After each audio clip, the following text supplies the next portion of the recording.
Hey, Stop Flippers, what's going on? Hey, I just got a call from Eric. Apparently there's been a little negotiation going on with that house off of Taft that we were talking about. So he wanted me to come by and check him out. We're at his dam camp. This is a work site that he's working on. We're just south of the McQueeney Dam in McQueeney, Texas. Look it up on the map. Small little town. Beautiful area, though. Project that he's working on. He asked me to come out here. We want to talk about it. I'm excited. I don't know what's happening with it. I know something about some negotiating back and forth. They've been on some text. So we're here to talk to him about it, and let's see what happens. What up? See money?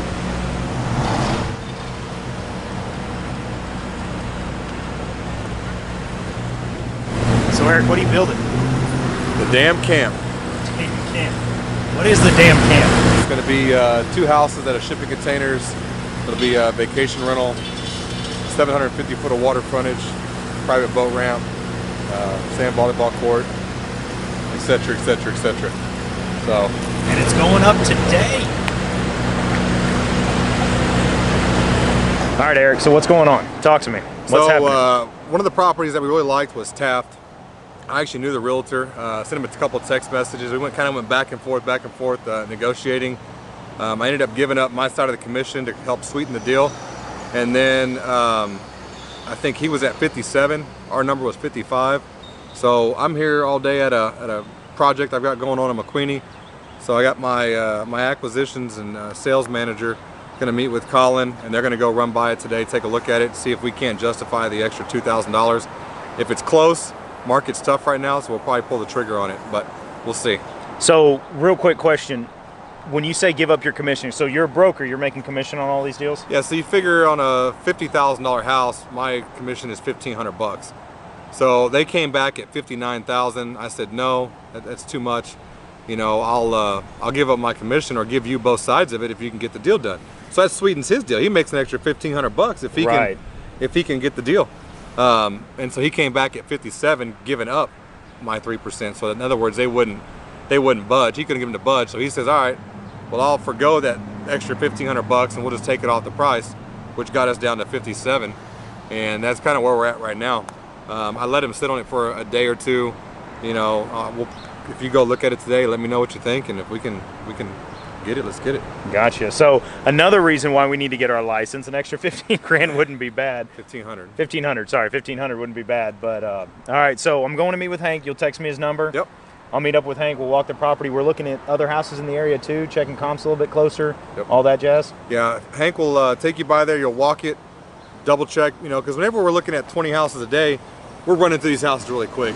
So when we got one that's close, we're going to go back. We're going to really walk through it. Really make sure that our rehab costs are what our rehab costs are going to be. Really make sure the comps are where they are going to be, and then that way we can really narrow it down to the number we need, the maximum allowable offer. Can I give you a hug because a hug?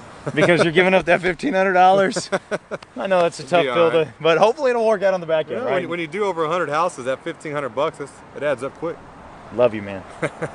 All right, well, I guess we'll go find Hank. We'll check it out. We'll see what's going on from there, and we'll report back. Sounds good. Good luck with the dam camp here. Oh, It looks like a lot of fun. We like. Cool. Oh, you gotta check out the hat right there. Oh yeah. Hat's looking sharp. You should pan it around a little bit. Check out the water. Oh, it's gorgeous out here. Love this place.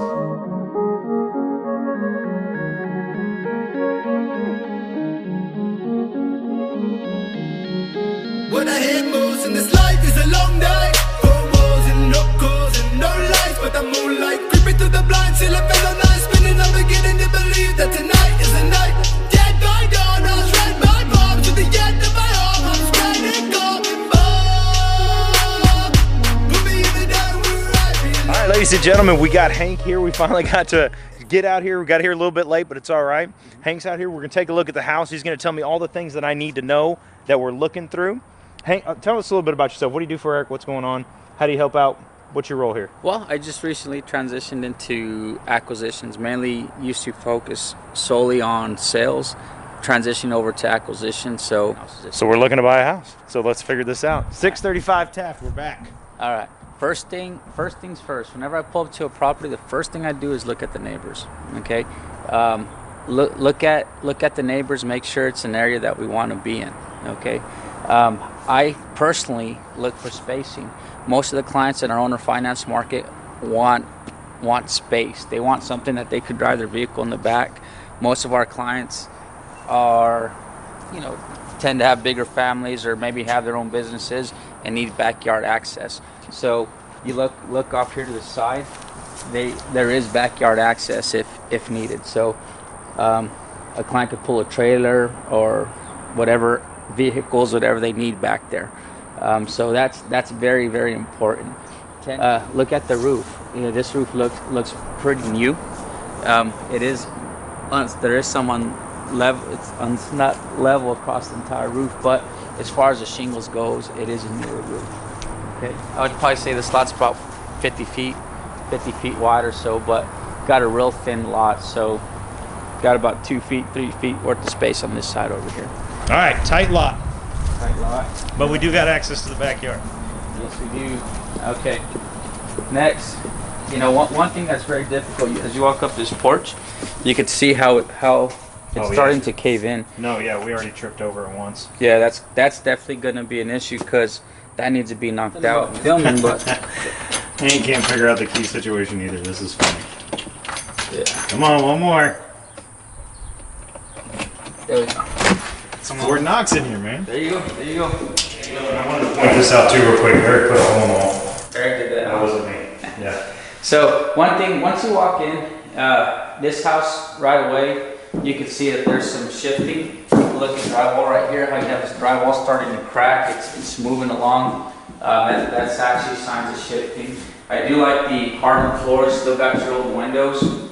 Whenever I walk in the home, I'm just looking for space. Okay, so right now you got one bedroom here. This one does not have AC ducts. I'm assuming it doesn't have central air and heat. Nice closet.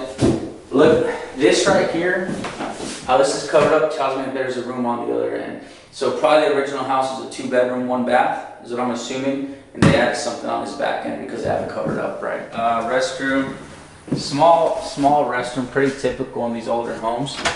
Okay, you got your electrical jug here that looks to be undone. But stuff that we can fix, right? Yeah, I do like the high ceilings here. I do like the spacing in these first 2 bedrooms that we looked at. And you can feel as you walk right here, it's sinking. There's a shift to the, there's a shift this way. And that's what's probably causing that crease over here in this center. That you could tell looking at right here at this floor right here, that at one point they did do some leveling and they cut into the floors right here, and this was their access point. And they patched it with plywood. Yeah, so they cut the oak and patched with plywood. Okay.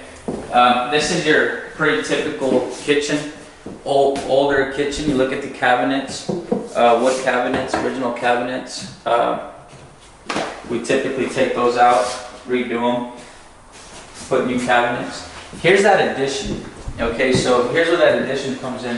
One thing that I'm always worried about with these additions is they're usually homemade additions. They're not permitted. They're not professionally done. They're just put in. Usually over a concrete slab that was maybe a porch at some point. And the negative effect to that is if you look right here, you can see where these probably two porches met, and they weren't seated right. They weren't seated properly. They weren't tied into one another. So you can see how they're starting to separate. There's an inch gap right here.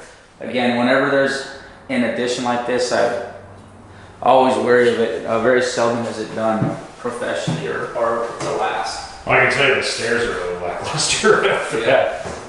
So when you look at the spacing in this kitchen, it's just not accommodating, right? So you got this counter here, L shape that cuts in, divides the kitchen well, but the spacing is just not very good. You got this old style fan. I guess your refrigerator would go here, and then your dining table would go here. So this is actually a little bit odd. It is a decent sized kitchen.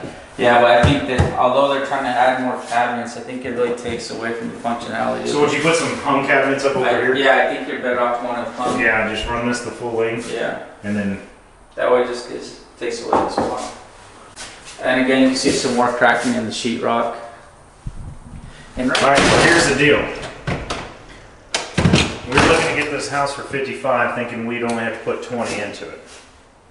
And I think that's why Eric wanted to get one more look at it, because the guy came back at 57, and then Eric texted me earlier today saying 56.5.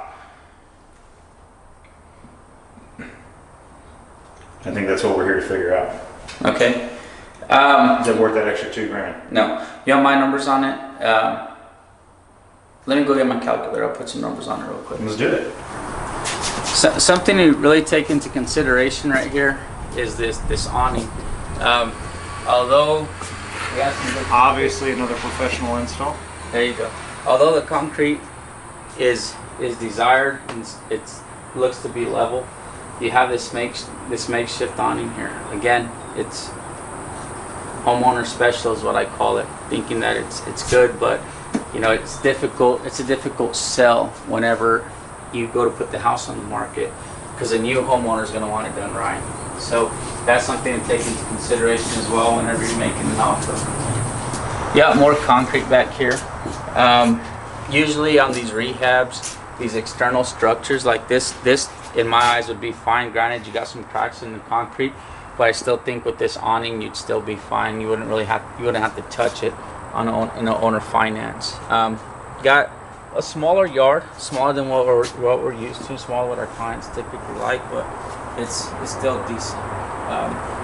I think all the concrete down the side of the house and the concrete in the back here is a good added feature to them. Now, would you right here on this part right here, would you fill all that in?